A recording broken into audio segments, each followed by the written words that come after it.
Você sabe aquela história, tudo que é bom dura pouco? No Ligados na Tomada não é assim. Quando é bom, a gente dá uma esticadinha. Então, por isso mesmo, a gente já tinha saído dos estúdios da Jovem Pan aqui para o Salão do Automóvel de São Paulo e continuamos aqui na Rolex 6 horas de São Paulo, nesse belíssimo estúdio e agora com a head do evento, Aline Villati. Tudo bem, Aline? Tudo bem, Alex. Obrigada aí pelo convite. E obrigada por ter vindo aqui também no salão nos visitar, né? Olha, mais legal, vocês deviam ter acompanhado a minha conversa com a Aline nos bastidores. Demos muita risada, mas vocês vão continuar curtindo muito esse bate-papo. Aline, no automobilismo a gente fala muito, já conversei com vários pilotos, que às vezes mais difícil do que chegar na liderança é manter a liderança. O cara sai na pole, mas depois ele tem que ficar olhando pelo espelho retrovisor. Vocês atingiram um ponto bem legal aqui em São Paulo, com a etapa de São Paulo, de sucesso. Qual que é a tua estratégia para continuar sucesso nos próximos anos? Olha, eu acho que como todo piloto, né, para se manter na frente, ele precisa de um trabalho de equipe, não é verdade? Então, assim, ele sozinho, mesmo que ele esteja ali na frente, se a equipe dele que está lá no box não estiver muito bem alinhada para o pit stop dele, né, para o momento, para trocar o pneu na hora certa, para saber o que tem que fazer no momento certo, ele não consegue manter a liderança. Então, acho que para a gente é a mesma coisa, né? A gente chegou aqui, ninguém estava acreditando, né, que 6 horas de São Paulo ia ser um sucesso, muita gente duvidando, será que vai ser mesmo, não vai? E graças a Deus a gente conseguiu fazer um trabalho que agradou o público, que as pessoas ficaram felizes e a nossa estratégia é manter o ritmo, né? Manter o padrão do evento, tentar fazer sempre o melhor para o público, mas não esquecer que para que seja um sucesso você precisa de várias pessoas trabalhando junto com você, o mais importante é que você precisa do público. Então, como a gente precisa do público, a gente tem que fazer o melhor para eles e continuar mantendo ali o padrão de qualidade e a excelência para satisfazer o nosso público. Eu acho que a categoria, Aline, ela trouxe um ponto muito alto para o brasileiro. O brasileiro é apaixonado por automóvel. Ele é apaixonado por tecnologia, a gente pode ver isso aqui no Salão do Automóvel. Chegaram novos players no mercado trazendo eletrificação, trazendo disruptura, trazendo carros que antigamente a gente chamava de carro conceito. Não, hoje você vê o carro, você acha que é conceito? Não, ele já está na rua. E eu acho que a categoria traz isso também. Ela traz as super máquinas, né? Como eu vi várias, como o da Peugeot, o 9X8, ou seja, ele traz uma linha de produto diferente, se a gente falar em line-up da indústria automotiva, diferente daquilo que ele já vê na Fórmula 1, mas com um cartão de visita muito forte. Imagina, uma categoria que passa por Nürburgring, que passa por Le Mans, que tem aqui em São Paulo, a sua volta em São Paulo já foi triunfal, né? Ficou um tempinho fora, a gente ficou carente da categoria aqui, de uma categoria de turismo de protótipos realmente de verdade, né? De verdade. Mas eu acho que a cereja do bolo Le Mans, ela passa a ser um atrativo também e pode ser usado como referência para a corrida do Brasil, você não acha? Com certeza. Eu acho que assim... É sempre um cartão de visita Le Mans, né? Le Mans é sempre uma referência. Eu diria mais que um cartão de visita, Le Mans é uma referência, né? Porque a gente sabe que você deve saber até muito mais do que eu, né? Porque eu organizo o evento, eu não sou especialista em automobilismo. Me chamou de bem mais velho que ela. Quando eu falo assim, você deve saber muito mais que você. Não, mas você tem um raio-x muito mais amplo de tudo que acontece, Aline. A gente sabe que a maioria das tecnologias dos carros que estão na rua hoje, a maioria deles vieram de desenvolvimento e testes que são realizados em Le Mans. Eu acho que o grande acerto que o ACU teve, a gente sempre teve os protótipos, né, que eram as categorias LMP1 e LMP2. A P2 continua acontecendo nos outros campeonatos, mas com a mudança do regulamento, passando de LMP1 para Hipercar, facilitando para as montadoras, eu acho que criou uma proximidade também com o público. Porque uma LMP1 era um carro fantástico, mas a distância que existia também para o público de que será que um dia eu vou andar numa LMP1? Não vai, porque a gente não pode botar uma P1 para andar na rua. Porém, o hipercar, a gente já tem hipercar que está andando na rua. Então, acho que o que é legal disso é que gerou realmente, democratizou ainda mais Le Mans, porque Le Mans é uma corrida democrática, mas eu acho que trouxe para o público essa proximidade real de que, eu vou andar num carro que hoje é o carro do futuro. Então, acho que isso é muito legal e que fez também com que difundisse ainda mais, né, a prova, a categoria e o trabalho que é feito em Le Mans e na WEC. Você falou uma coisa bem interessante de tecnologia. e alinhado com o que a gente vê hoje na mobilidade urbana. Porque eu lembro que a primeira vez que eu estive em Le Mans, eu fui privilegiado por algum convite de algumas montadoras, né? Eu fui 13 vezes para Le Mans. E foi lá que eu vi a primeira vez a hibridização de uma categoria, mesmo antes da Fórmula 1, quando a Audi trouxe o protótipo delas híbrido, né, um mega engenheiro, o Wolfgang, que cuidava de toda essa parte técnica. Eu tive oportunidade de conhecer tanto a hibridização deles como o da Porsche também. E a gente achava um sonho muito distante, como você falou, né? Sim. A gente encontrar isso na rua. Então, ela era um aspiracional. Primeiro, a gente sabe que motorsport já é mais elitizado. E aí, quando você via essa tecnologia, você achava que era muito aspiracional e distante. Não, hoje você está vendo nas ruas. E mais uma vez provando que a categoria de motorsports é um excelente laboratório, não só de tecnologia, mas para segurança também das ruas. Eu não sei se você percebe isso também no circuito que você acompanha globalmente. Ah, sem dúvida. O que eu costumo dizer é o seguinte, Le Mans e outras provas, mas eu falo Le Mans primeiro porque é a categoria principal do campeonato que eu trabalho, e porque lá é uma prova de 24 horas. Sim. Literalmente a gente consegue testar tudo, né? Então a gente fala assim, tudo que resiste às 24 horas correndo significa... É um grande laboratório, né? É um grande laboratório, que vai dar certo. E vai desde o asfalto, a guarda-reia, tudo que você puder imaginar é testado numa prova como essa. Então, sem dúvida nenhuma, toda a questão de segurança que existe até de trânsito, muitas coisas são desenvolvidas em provas como essas, que são as provas de resistência e que é utilizado. Aliás, eu costumo dizer também, Alex, que a gente, inclusive, testa a nossa própria resistência, a nossa própria capacidade, né? Porque para trabalhar 24 horas sem parar, precisa realmente ter se preparar psicologicamente, né? Exatamente. Aline, pelo histórico que eu acompanho de Fórmula 1, eu acompanho Fórmula 1 desde 1973. A minha primeira prova como profissional foi 86, desde que a Hungria entrou no calendário da Fórmula 1, e Le Mans um pouco depois disso, né? Para ter 13 provas eu já estou há algum tempo nessa pista, né? Não vou nem falar nessa praia, mas nessa pista. Mas uma coisa que traz a percepção para o brasileiro de uma categoria aqui é ter a categoria, não basta ter só a transmissão, mas ter a categoria e ter um piloto brasileiro. O brasileiro, ele tem uma cultura muito de idolatrar os seus ídolos, né? Desculpem aí a redundância, mas no fundo é isso, o ídolo, ele tem que estar na pista para ter a torcida, diferente do que a gente vê na Itália com Ferrari, ou que vê na Argentina, que os caras adoram até corrida de carrinho alemã, mas o brasileiro, ele cultua o seu ídolo e cultua o super-herói na pista.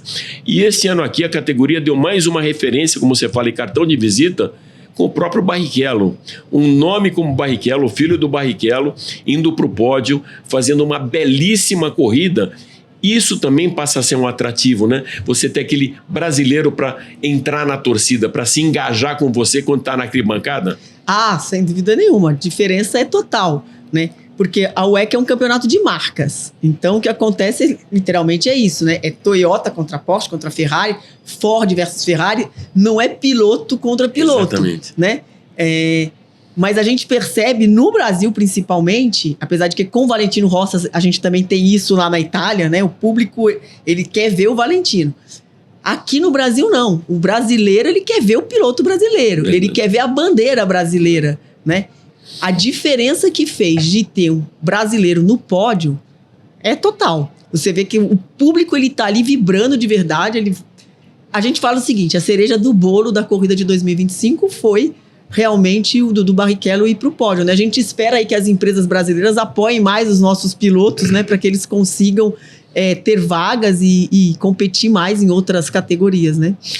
Aline, a gente sabe a dimensão e o tamanho da categoria, e você é head da etapa do Brasil, ou seja, da Rolex 6 horas aqui no Brasil.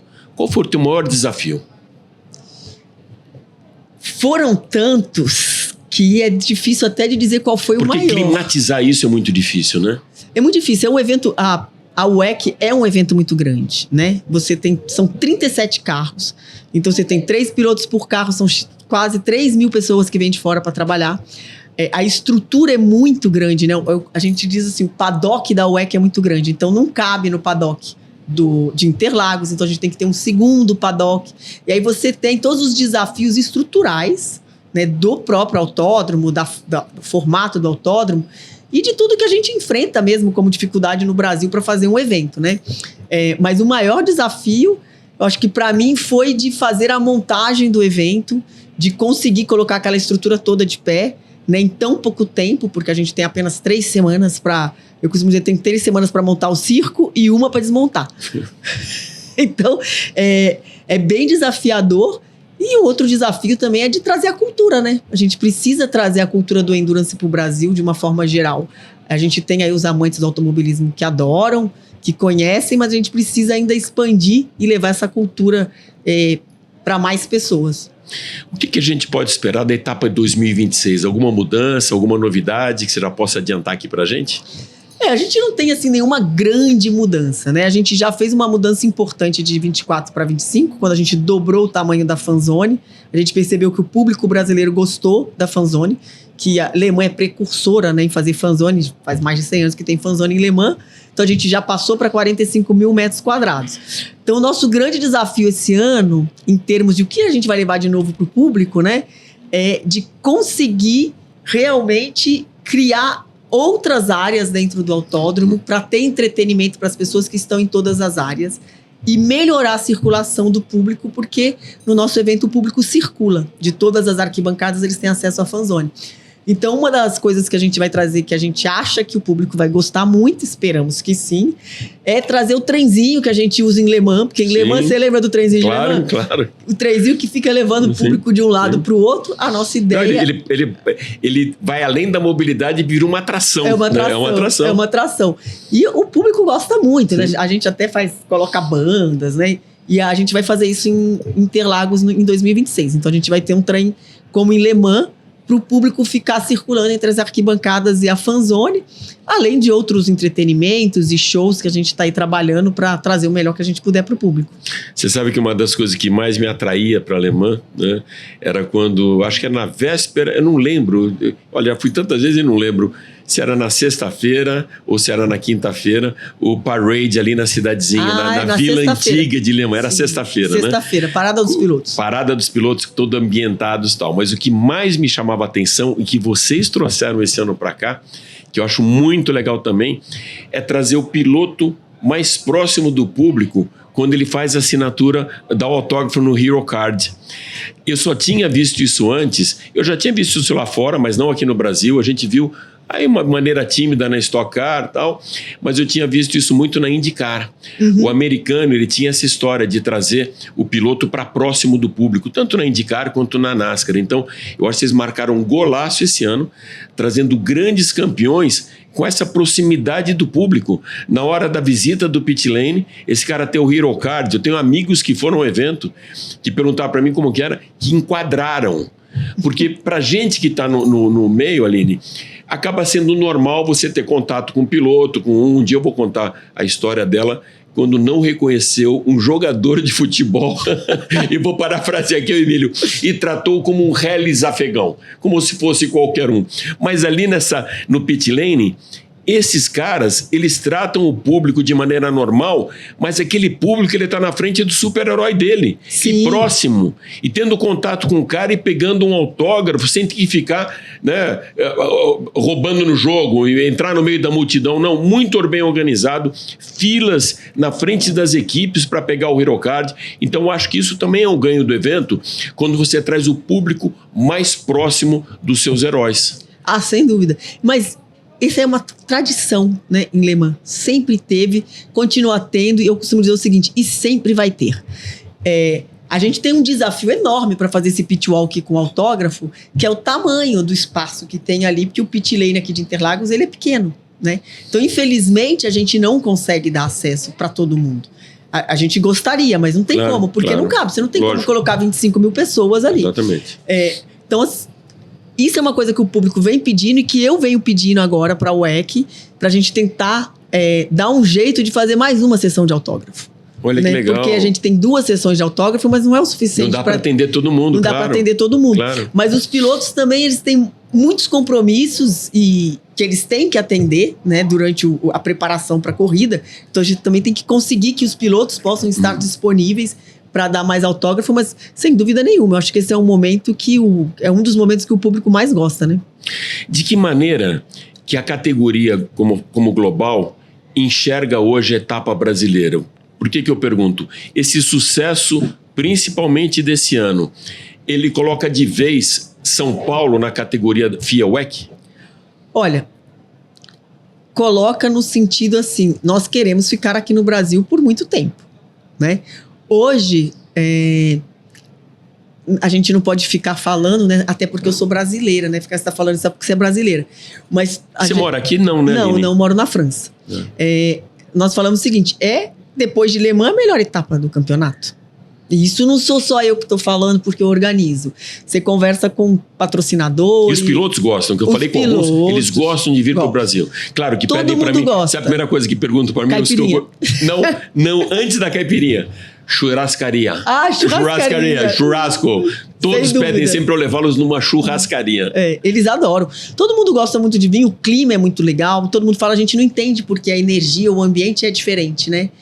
Mas hoje a gente considera que dentro do campeonato, em termos de público, Spa ainda supera Interlagos. E eu espero que o público, a gente esse ano consiga ser melhor que Spa em público, né? Vamos vencer. Mas em termos de ambiente, de tamanho de evento, de qualidade de evento, todo mundo fala que hoje a Corrida de São Paulo é a segunda melhor etapa do campeonato. Que legal. Aline, fala para mim, a gente fala muito de dimensão, que é grande e tal, os números aqui do Brasil. Alguns números você possa, lógico, tem coisas que ficam guardado na gavetinha ali, a gente não pode revelar, mas números que você possa revelar, da dimensão que é trazer uma etapa para o Brasil. Os números são realmente, eles são expressivos, né? Porque hoje, para você ter ideia, a gente traz 5 Boeings. Né? 5 Boeings? 5 Boeings vêm para o Brasil. A gente coloca 118 containers marítimos dentro do autódromo, com materiais das equipes. É muita coisa. A gente tem são mais de 10 mil pessoas trabalhando durante todo o processo, a partir do dia que a gente entra no autódromo, até o dia que a gente sai, pessoas diferentes, né, de vários tipos de serviços. Só de pessoas que vêm de fora do Brasil são cerca de 3.200 pessoas. Então, o paddock da WEC são 3.200 pessoas trabalhando, entre pilotos, mecânicos, engenheiros, organização. A nossa sala de imprensa, a gente recebe 300 jornalistas. Então, é uma sala de imprensa muito grande, que também é um desafio em Interlagos, fazer uma boa sala de imprensa, né? E que esse ano, aparentemente, todo mundo ficou contente. Esse ano a gente teve mais de 85 mil pessoas que vieram para a corrida, então foi um crescimento com relação a 2024 de cerca de 20% de público. É um evento com muitas horas de duração, né? Então, são 6 horas de corrida, mas são no mínimo 12 horas de evento por dia. E são eu trabalho 7 semanas no stop. Todos os dias, de segunda a segunda, de 6 horas da manhã a 2, 3 horas da manhã todo dia. Porque para fazer um evento desse tamanho é isso, né? Então, o número é grande. Você já trabalhou em outras marcas, a gente conversou antes de estar como head, que te trouxe uma mega experiência. Há quanto tempo você está no circuito da WEC? Na verdade, eu tô no circuito da WEC desde antes da WEC existir, vamos dizer assim. Porque antes... É fundadora. Não. Temos aqui a Aline Villati, sócia fundadora. Na verdade, a WEC ela começou em 2012, né? Como campeonato mundial de endurance. Antes você tinha só o Europa Le Mans Series, sim, que fazia parte do ACO. Sim. Depois a gente teve o Intercontinental Le Mans Series, não sei se você se lembra, que foi apenas um ano, 2011, antes de virar campeonato mundial. Então, a primeira prova que eu trabalhei com o ACO, vamos dizer assim... Automobile Clube do Oeste. Exatamente, Automobile Clube do Oeste. Foi em 2007, quando vieram os carros do LMS para o Brasil. Eu não sei se você se lembra, nas 1000 milhas do Brasil nós recebemos carros que vieram de fora. Então foi a primeira etapa que eu trabalhei com eles. E aí em 2008 eu mudei para a França e eu comecei a trabalhar. E trabalhei com a Oki Racing, na Ligier, com Pescarolo.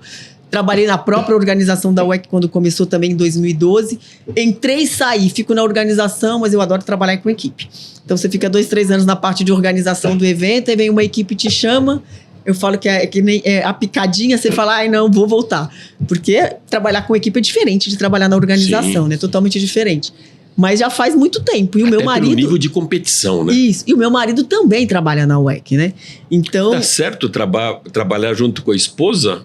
Dá certo. É uma coisa que eu sempre pergunto para minha mulher, se ela se daria bem trabalhando junto comigo. Funciona? Olha, a gente nunca teve problema, por incrível que pareça, porque a gente sabe tanto separar E como eu já trabalhei muito em equipe, mas ele sempre trabalhou só na organização, a gente tem um modo de vida que fala no telefone sem o outro escutar, um vai para um lado, o outro vai para o outro. Não revelamos coisas confidenciais quando tem assuntos confidenciais. Então já faz muito tempo que a gente trabalha junto, né? Desde 2008. Quem que é o chefe de equipe em casa? Eu. Por que eu fui perguntar? Claro, né? A gente não tem dúvida alguma. Quem em casa sou eu. Eu falo o seguinte, na UEC quem manda é ele, que ele é o diretor de evento geral do campeonato, né? Mas em casa quem manda sou eu. É legal, perguntei isso para você porque a gente fez uma pesquisa, já fiz isso na Jovem Pan, já fiz clínica em algumas agências. Eu não sei se você sabia, Aline, 65% da escolha do automóvel de uma família é da decisão da mulher. Sim, claro. O dela, o da família, o do filho, do marido. Então, para cada 3 carros que a gente vê rodando por aí, 2... E eu aprendi uma coisa depois de alguns casamentos, né? Hoje eu estou no meu derradeiro final, tenho uma filhinha de 3 meses aí para eu cuidar durante muito tempo, num line-up de 6, que é melhor. A mulher, ela é muito mais racional. A escolha do homem, ela é muito emocional. A mulher, ela se preocupa mais com segurança, com o espaço do carro, com o preço, com a economia, com o preço de pós-venda. É impressionante hoje. Com seguro. Com seguro, olha, tá vendo? A mulher é muito mais engajada nisso. Por que eu estou te perguntando isso? Uma coisa que a gente já vê acontecendo na Porsche Cup, na Fórmula 1, nunca aconteceu de maneira muito pífia com Leila Lombardi. A mulher numa categoria de Le Mans, ela cabe, você já teve esse lado expressivo de ter as mulheres como piloto numa categoria mundial de endurance, mas assim, dando resultado, trazendo resultado? Assim, olha... Em equipe eu vejo muito hoje, vejo até chefe de equipe. Mecânica, Sim. assim, na Europa, as mulheres já estão dentro do automobilismo faz bastante tempo. DTM, a gente viu isso também. Né? Eu não consigo me lembrar o nome dela agora, porque eu sou péssima para nomes, mas a Audi teve uma das melhores engenheiras. 1980, não, foi um piloto e depois se transformou em engenheira. Então, exatamente. Então, a mulher no automobilismo, no endurance, fora do Brasil, eu acho que já tem há bastante tempo. Então, a gente tem muitas mulheres mesmo trabalhando, tanto na área da organização, como dentro de Race Control. Mecânicas, tem uma quantidade enorme. Na Europa, mas fica na França, numa cidade do sul da França, a gente tem um instituto, chama IMS, que é Instituto de Mecânica Esportiva, que forma pessoas para trabalhar como mecânico esportivo. Que legal. E formam muitas mulheres. Então, a mulher no automobilismo e no endurance, eu acho que elas já estão há bastante tempo. Eu acho que não se falava muito, né? Sim. Hoje você tem muito mais mulheres do que antes, porque sempre foi um meio muito masculino. E mulheres que não ocupavam papéis que antes só os homens ocupavam. Acho que é isso que está chamando a atenção hoje, é que hoje você vê muito mais mulheres ocupando papéis. Sim, sem dúvida. Que somente homens ocupavam, como de mecânico, engenheiro e mesmo de organizador, né? Essa é raríssimo ver. Ali início eu vejo em vários setores que eu já trabalhei. Eu vou apanhar de alguns amigos aqui, mas ela é mais comprometida. Eu vejo a mulher muito mais comprometida do que o homem. Ela leva a coisa muito mais a sério do que o homem. Claro que eu vou ser lacrado, vou ser xingado, mas essa é a minha percepção, não é a minha verdade, é a minha percepção. Mas eu acho a mulher, ela é muito mais comprometida com o que ela faz. O que eu percebo no que eu faço é que a mulher ela consegue fazer 3 coisas ao mesmo tempo, né? Ah, é verdade. A gente não consegue. O homem não, né? Não. Então a gente consegue estar lá arrumando um camarote, resolvendo um problema. Isso vem da maternidade, né? A gente consegue fazer tudo ao mesmo tempo. Isso vem da época da maternidade. Também isso faz com que você tenha essa sensação também do comprometimento. Porque o homem vai fazer uma coisa de cada vez, né? Tá certo. A gente faz 10 coisas ao mesmo tempo. Mas eu também concordo com você. Eu acho que a maioria das mulheres que trabalham nesse meio... E de uma maneira geral, elas são mais comprometidas nesse sentido, né? O homem, eu acho que ele é muito racional também, mas o homem ele é muito assim, eu faço isso. A mulher não, eu fui contratada para fazer isso, mas se eu puder dar uma ajeitadinha aqui, uma arrumadinha ali, né? E isso também faz com que você fale assim, ela se doa mais, eu diria. Certo. Aline, adorei esse papo com você. Quero estar mais vezes com você na pista. Quero ver você trabalhando um pouco. Posso um dia acompanhar o seu dia de trabalho? Eu só passeio, entendeu? Mas eu quero um dia acompanhar o seu dia de trabalho. Vai ser muito legal. Vai ser um privilégio para mim, que eu conheço há tanto tempo a Endurance, tanto tempo de Le Mans, conhecer um pouquinho também do seu trabalho na pista. Eu estou me convidando aqui para um dia ser o estagiário de Aline numa pista. Interlagos, vou te levar para um dia de montagem. Não, mas imagina o que eu vou usar essa credencial, os caras vão ver eu do lado dali e vão falar, nossa, o Alex está no ranqueamento melhor. Muito obrigado mesmo, Aline, foi muito legal esse Alex. Papo. E obrigado por ceder esse espaço aqui para a Jovem Pan. Maior prazer. Dentro do Salão do Automóvel, estaremos mais vezes com você. Tá bom? Obrigado. Valeu.